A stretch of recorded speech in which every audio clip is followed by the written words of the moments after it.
प्राचीन भारत, जहां ऋषि मुनि वन में तपस्या करते थे, वहीं एक आश्रम में जन्म हुआ परशुराम का। उनके पिता थे महर्षि जमदग्नि और माता थी रेणुका। परशुराम बचपन से ही अलग थे। उनके अंदर शक्ति भी थी और विनम्रता भी। वो शस्त्र और शास्त्र दोनों में निपुण थे, लेकिन उनकी जिंदगी जल्दी ही बदलने वाली थी।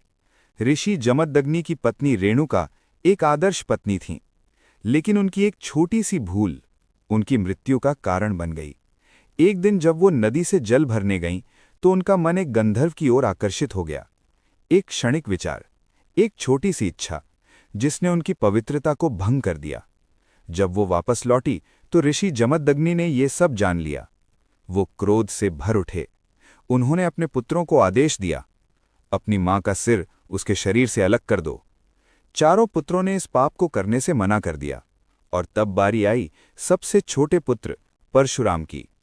भगवान शिव से दिव्य अस्त्र प्राप्त कर चुके परशुराम ये नहीं जानते थे कि उन्हें वही अस्त्र अपनी ही मां पर चलाना पड़ेगा।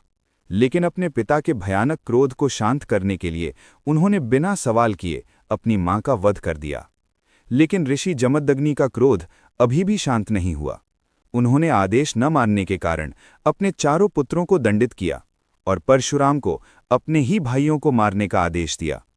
परशुराम ने बिना किसी प्रश्न के ये भी कर दिया। ये देखकर ऋषि प्रसन्न हुए और उन्होंने परशुराम से वर मांगने को कहा। परशुराम ने कहा, मेरी मां और मेरे भाई फिर से जीवित हो जाएं और उन्हें अपनी मृत्यु की कोई याद न रहे।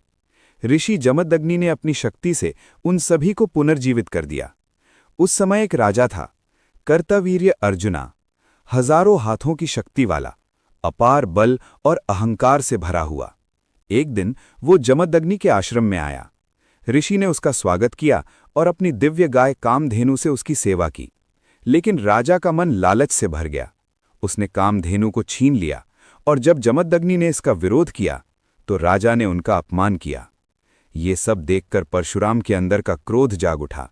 परशुराम ने सहस्त्रबाहु को युद्ध के लिए ललकारा।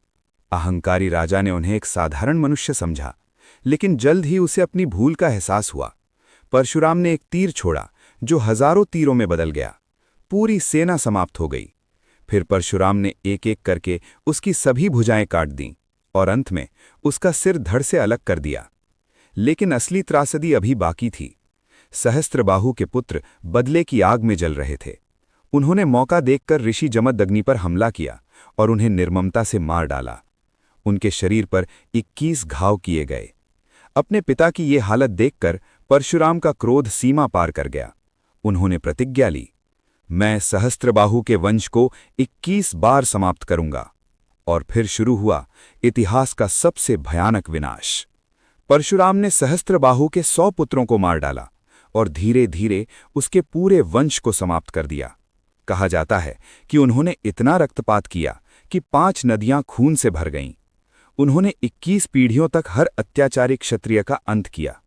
परशुराम ने देखा कि कैसे योद्धा अपनी शक्ति के घमंड में अंधे हो चुके थे, कैसे निर्दोष लोग पीड़ित हो रहे थे। इसलिए उन्होंने निर्णय लिया कि वो अधर्म का अंत करेंगे। अपने कर्मों का प्रायश्चित करने के लिए परशुराम ने सब कुछ त्याग दिया और तपस्या में लीन हो गए। कहा जाता है कि वो आज भी जीवित हैं। त्रेता युग में जब भगवान राम ने शिव का धनुष तोड़ा, तब परशुराम उनके सामने आए। लेकिन उन्होंने राम में विष्णु का ही स्वरूप देखा और समझ गए कि अब उनका कार्य समाप्त हो चुका है। आज भी माना जाता है कि परशुराम महेंद्रगिरी पर्वत पर तपस्या कर रहे हैं और प्रतीक्षा कर रहे हैं भगवान विष्णु के अंतिम अवतार कल्कि की। परशुराम की कहानी हमें सिखाती है कि कभी-कभी एक छोटी सी गलती पूरी दुनिया का इतिहास बदल देती है, और गुस्सा अगर नियंत्रण से बाहर हो जाए तो वो इंसान को भगवान से भी राक्षस बना सकता है। अगर तुम्हें ऐसी ही पावरफुल माइथोलॉजिकल कहानियां पसंद हैं तो चैनल को सब्सक्राइब करो और कमेंट में बताओ अगली कहानी किस पर चाहिए।